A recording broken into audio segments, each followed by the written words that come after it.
नमस्कार फ्रेंड्स, मी ॲडव्होकेट संजय गुरव. आज आपण भारतीय न्यायसंहिता BNS 2023 या कायद्यातील कलम 70 सेक्शन 70 या कलमाच्या तरतुदी आज आपण सविस्तरपणे समजून घेणार आहोत. तर भारतीय न्यायसंहिता कायद्यामधील कलम 70 हे महिलांवरील लैंगिक गुन्ह्यांच्या विरोधातील सर्वात कठोर आणि महत्त्वाच्या तरतुदींपैकी एक आहे. हे कलम सामूहिक बलात्कार, गँगरेप या अत्यंत क्रूर आणि अमानुष गुन्ह्याशी संबंधित आहे. जुन्या भारतीय दंडसंहिता IPC मधील कलम 376D आणि 376DB या कलमांच्या तरतुदींना एकत्रित आणि सुस्पष्ट करून BNS मध्ये हे कलम 70 तयार करण्यात आलेले आहे. कलमाचे नाव आहे सामूहिक बलात्कार, गँगरेप. BNSच्या कलम 70 मध्ये प्रामुख्याने दोन प्रमुख भाग आहेत जे पीडितेच्या वयानुसार गुन्ह्याची तीव्रता आणि शिक्षा ठरवतात. तर ह्या तरतूद काय आहे या कलमामध्ये? जेव्हा एखाद्या महिलेवर एका गटातील किंवा समान हेतूने कॉमन इंटेन्शनने एकत्र आलेल्या एक किंवा अधिक व्यक्तींकडून बलात्कार केला जातो, तेव्हा त्या गटाला प्रत्येक व्यक्तीने बलात्काराचा गुन्हा केला आहे असे मानले जाईल आणि त्यातील प्रत्येकाला अशा मुदतीच्या कडक कारावासाची शिक्षा दिली जाईल जी 20 वर्षांपेक्षा कमी नसेल, परंतु जी आजीवन कारावासापर्यंत, ज्याचा अर्थ त्या व्यक्तीच्या उर्वरित नैसर्गिक आयुष्यासाठीचा कारावास असा असेल एवढा वाढू शकतो आणि तो दंडासही पात्र असेल. दुसरा आहे, जेव्हा 18 वर्षांपेक्षा कमी वयाच्या मुलीवर अशा गटाकडून किंवा समान हेतूने काम करणाऱ्या व्यक्तींकडून बलात्कार केला जातो, तेव्हा त्यातील प्रत्येक व्यक्तीला आजीवन कारावासाची म्हणजेच उर्वरित नैसर्गिक आयुष्यासाठी म्हणजेच मरेपर्यंत तुरुंगवास किंवा मृत्यूदंडाची शिक्षा म्हणजे फाशीची शिक्षा दिली जाईल आणि तो दंडासही पात्र असेल.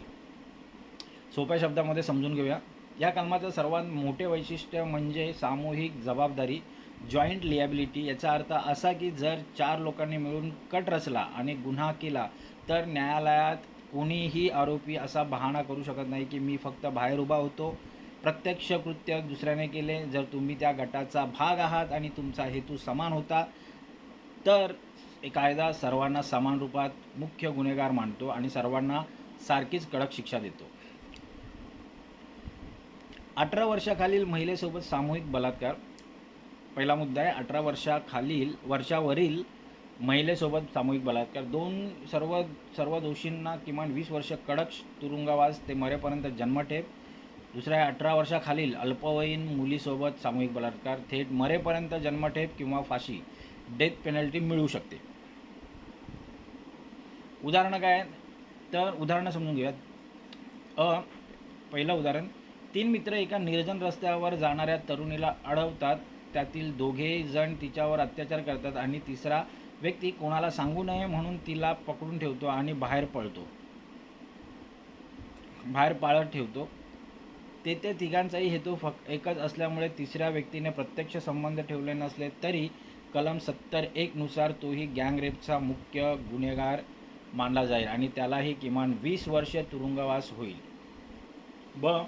उदाहरण 2, एका 5 जणांच्या टोळीने एका 17 वर्षाच्या महाविद्यालयीन मुलीचे अपहरण करून तिच्यावर सामूहिक अत्याचार केला. पीडितेचे वय 18 वर्षांपेक्षा कमी असल्यामुळे कलम 70(2) अंतर्गत न्यायालयात त्या 5ही नराधमांना थेट फाशीची शिक्षा सुनावण्याचा अधिकार आहे. आता हे कलम का बरं अस्तित्वात आलेलं आहे? तर एकट्या व्यक्तीने केलेल्या गुन्ह्यापेक्षा जेव्हा अनेक व्यक्ती एकत्र येऊन सामूहिकपणे एखाद्या महिलेवर हल्ला करतात तेव्हा पीडितेची प्रतिकार शक्ती पूर्णपणे नष्ट होते. हा केवळ शारीरिक अत्याचार नसून मानवी क्रूरतेचा, पराकोटीचा कळस असतो. 2012च्या दिल्लीतील निर्भया सामूहिक बलात्कार प्रकरणानंतर देशातील कायद्यांमध्ये मोठे बदल करण्यात आले. 2013 आणि 2018च्या सुधारणा सामूहिक बलात्कार करणाऱ्यांना कायद्यातील तांत्रिक पळवाटांचा फायदा मिळू नये आणि पीडितेला सक्षम न्याय मिळावा यासाठी स्वतंत्र आणि अत्यंत कठोर कायदेशीर तरतूद म्हणून हे कलम अस्तित्वात आलेले आहे. कलमाचे महत्त्व आणि उद्दिष्ट काय आहे? उद्दिष्ट असे आहे की समाजात महिलांना सुरक्षित वातावरण देणे आणि सुसंघटित लैंगिक हिंसेला, ऑर्गनाइज सेक्शुअल व्हायलन्सला समूळ नष्ट करणे, आळा बसवणे. महत्त्व काय तर हे कलम संशयित आरोपींचा मी फक्त तिथे उपस्थित होतो असा बचावाचा अधिकार हिरावून घेते. गुन्ह्यात प्रत्यक्ष किंवा अप्रत्यक्षपणे मदत करणाऱ्या प्रत्येकाला एकाच तराजूत तोलून कठोर न्याय देणे हे या कलमाचे सर्वात मोठे महत्त्व आहे. आता या कलमासंबंधित असलेली लॅटिन मॅक्झिम कोणती आहे? तर या कलमाचा पाया फौजदारी कायद्यातील क्विक फेसिट पर ॲल्युमिन फेसिट पर से ही एक लॅटिन मॅक्झिम आहे. ह्या लॅटिन मॅक्झिमचा अर्थ काय? जो दुसऱ्याच्या माध्यमातून कृत्य करतो त्याने ते स्वतःच केले असे मानले जाते. त्याने ते केलेले कृत्य स्वतःच केले आहे असे मानले जाते. या सिद्धांतावर आधारित तसेच डोलस क्रिमिनालिस अत्यंत गंभीर गुन्हेगारी हेतू सामूहिक कारस्थानातून स्पष्ट होत असल्याने कायदा अशा आरोपींना कोणतीही सहानुभूती दाखवत नाही. आता कलमाचं उल्लंघन, शिक्षा आणि उपाय काय आहेत? उल्लंघन कसं होईल? व्हायलन्स कसं होईल या कलमाचं? तर 2 किंवा अधिक व्यक्तींनी मिळून कोणत्याही महिलेवर किंवा मुलीवर लैंगिक हल्ला केल्यास या कलमाचे गंभीर उल्लंघन होते. हा गुन्हा दखलपात्र, कॉग्निझेबल आहे, तसेच अजामीनपात्र आहे, नॉन बेलेबल आहे आणि बिगर तडजोडीचा नॉन कंपाऊंडेबल ऑफेन्स आहे. म्हणजे यात तुम्हाला थेट पोलीस अटक करू शकतात, तुम्हाला जामीन मिळणार नाही आणि ह्यात तडजोडी होणार नाही. नॉन कंपाऊंडेबल ऑफेन्स आहे, नॉन बेलेबल आणि कॉग्निझेबल ऑफेन्स आहे.